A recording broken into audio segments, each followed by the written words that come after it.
Being outside is good for us. It's that simple. And trails make it easy for us to walk, bike, and be active outside in our own backyards. On the trail, we see people moving, connecting with their communities, making the places where they live great. For 40 years, Rails to Trails Conservancy has led the way, creating trails across the country, making it safer and easier for everyone to get outside. They want you to get involved. Find your trail and start your journey today at railstotrails.org/iHeart and follow at Rails to Trails on social. Who said you can't teach an old dog new tricks?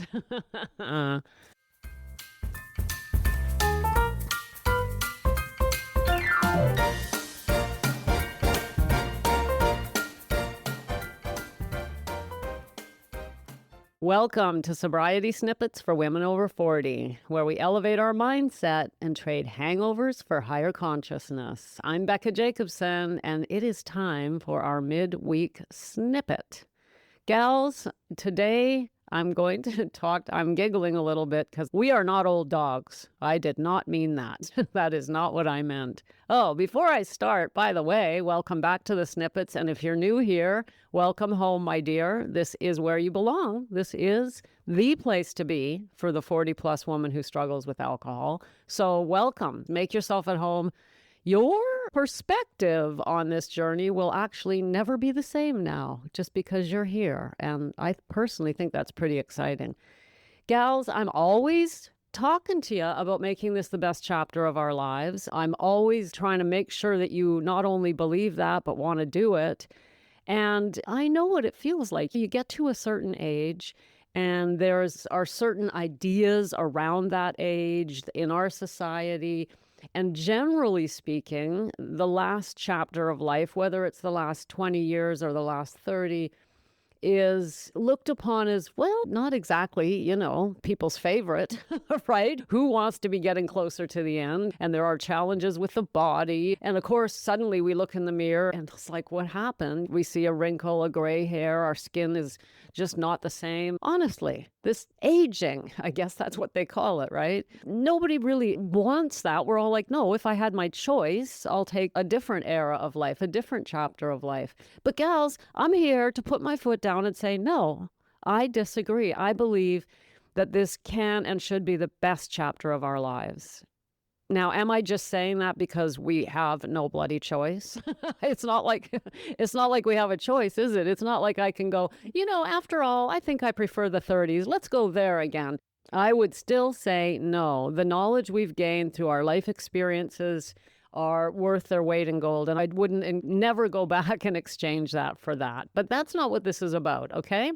So I have made it clear that my answer to that is no, this can and should be and can be the best chapter of your life. But there are things that stand in the way. Now, here in Snippet Land, of course, one of them is alcohol. We all know that, and we wouldn't be here if we didn't struggle with alcohol. So that's got to be one of the first things to go. It's not necessarily the first thing. Sometimes it's hard to get ready to give up alcohol and we have to struggle and stumble along. I talked about that last week. But the truth is, in early days, we really do want to learn how to put down the bottle, but then the journey really begins. And one of the biggest stumbling blocks after that is what I call a fossilized identity. That's what this is about today. That's what we're talking about, a fossilized identity. In other words, what I mean by that is that we start mistaking our identity for who we actually are. Now, identity is created over years and decades of living. And certain things that have happened to us in the past repeatedly create an image in our mind of who we are. This is just who I am. This is what I'm like. I know what I'm like. I've lived with myself for 50 years or whatever the number is. And I know who I am. And this is what I'm like. And I can describe myself. And that's that. Well, the problem is that leaves no room for change. We close our mind to transformation, especially on certain topics. Here are some examples of identity statements that can be limiting. I'm too emotional. I'm too emotional is a great example. Just saying I'm too emotional puts up a barrier and creates what would probably be a self-fulfilling prophecy. What about, I'm just not the kind of woman who, that phrase right there, I'm just not the kind of woman who, ... Or sometimes just like, that's not how I roll. When we say statements like that, sweeping broad generalizations about ourselves, I'm not the kind of woman who does that. Well, who is the kind of woman who does that? What about I don't finish things, or I'm disorganized, or I have no confidence? What about I'm terrible with money? All of these are statements that we say about ourselves. You can fill in your own blanks. But when we say statements like that, we are automatically limiting our potential. What if you're not those things? What if you are not those things? Who told you you were those things? Or when did you decide you were those things? Now, granted, there were experiences in your past. You watched yourself show up in the world, but it started somewhere. And that means it can end. And this is part of the journey, being able to see that maybe I'm not just the type of person who doesn't finish things. Maybe it all started because of this. Or maybe I only believe that because of my journey with alcohol alone. Look at the things that I have finished. You can sit down with someone and essentially I could say to you, you say you're this. Well, I would like you to prove it. Give me some examples. Prove to me that that is who you are. Let's continue using the example, I don't finish things. Let's just say you say that about yourself. Well, I would ask you to give me examples, and I know that we would be able to pull examples from your life of things you finished. I mean, that's my point, right? We tend to ignore evidence that does not support our claims. This is just the human nature. We ignore evidence that does not support our claims, and we emphasize evidence that will support what we believe. And that's why we need someone else to go, hey, excuse me, did you notice this about yourself? Well, what about that? Well, I see this. It's really powerful when we can have someone, hopefully you have someone in your life, a best friend, a partner, who can notice these things if you even have this type of conversation. But somewhere along the line, you've decided this about yourself, or somebody told you. It could have come from a parent when you were very young, and it just sticks. It really does. It could come from one embarrassing moment or a failed attempt 20 years ago or a husband, a teacher, right? But suddenly, it's just who I am. It's just who I am. That's who I am. And we never question it. That is what I call fossilized identity. And if you hold on to these things, you will have a very hard time building the best chapter of your life. Okay?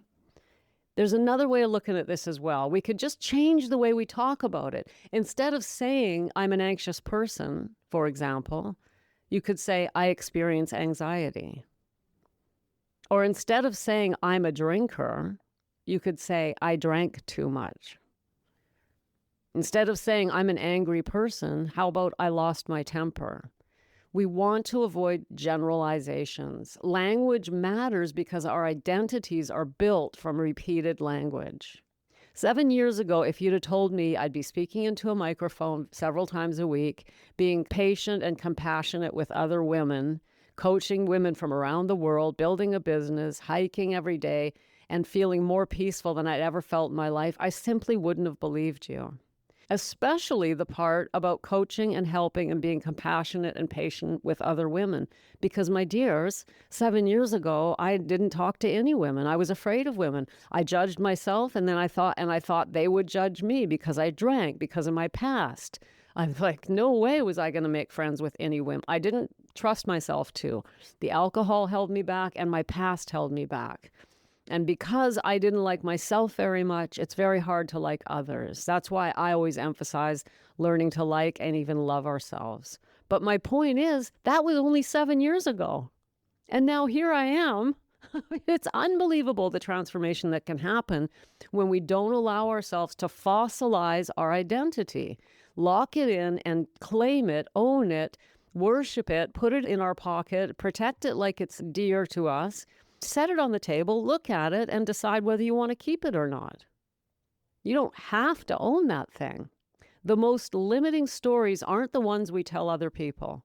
They're the ones we've been telling ourselves for so long that we've stopped noticing that they're stories. And now here's the hardest part of all of this to hear. Okay, you ready? Sometimes we hold on to these identities because they are serving us in some way, even though they're negative.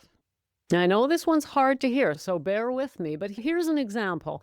If I've decided that I'm just plain shy, then I never have to risk walking into a room full of strangers. I can say, no, I don't want to go and do that. Or if I've decided that I'm just not good with technology, I never have to face the discomfort of showing up in a Zoom group. Or if I've decided I'm just not the kind of woman who asks for help or works with other women or participates in groups, then I can stand back and watch from the sidelines. Even if an opportunity arises that would be beneficial, we can hold on to these identities and they keep us. They're an excuse to not grow, gals. I know it's hard to hear, but it's true. Not all of them. You have to look at your own situation, but please do consider that. Give that some thought. What is it helping you hold on to? Here's another example. What about this? What if you believe I'm always the strong one? I am the one who's there for everybody. That is beautiful and very powerful until it becomes the reason you never let anyone support you. We all need support. We all need reflection in our life because we all have blind spots. So if you're the one that's always there for everyone else and refuse to let others help you, then that is not healthy, my dear. Sometimes we hold on to an identity not because we like it, but because it lets us stay where we are. It explains why we haven't changed. And if we let go of that identity, suddenly we're responsible for asking a different question. Who might I become now? What am I capable of? Can I build the best chapter of my life? And if we want to take this back to alcohol, it's an easy one. Our identity is, I'm a woman who drinks. I use alcohol for this, this, and this. This is where it belongs in my life. It belongs here and there and there. And I just can't imagine myself not drinking, going through life without alcohol. That is a fossilized identity. And the first step on this journey is forget all those other ones. We've got to take that one and say, no, that's not me. That's something that was grafted onto me at some stage of the game. Somewhere along the line, it was grafted on and it can be removed. So you can see how a fossilized identity is a risk as we age. The older we get, the more likely it is that we are not being flexible in our identities and we're holding ourselves back from growing. And I want you to know this. It might be hard at first, but once you start cracking open these fossils, it gets easier and easier and easier until eventually you don't have any left. You don't want them. If you notice one, you go, wait a minute, wait a sec. How come I'm always saying that? Let me try something. Let me try this. Let me try. It becomes so not only easy, but it actually becomes the thing that makes life an adventure. Who can I be today? Do I really believe that I can't do this or I can't do that? There are so many things I have yet to try that I've never done because I just never saw myself as that person. The opportunity just hasn't arisen, but it will, and I'm open to it. And I want you to be open to it too, gals, because that's what we're doing here in Snippet Land, building the best chapter of our lives. If you want help, support, getting started, right now, the Fresh Start Experience is the place to be. It's an easy entrance, once a week Zoom meeting with women just like you. Cancel any time and learn the foundational strategies of sobriety and be held as you stumble through the beginning of this difficult journey. Thanks for popping in. Be sure to come back next time so I can keep your head on straight. Sending you buckets of love.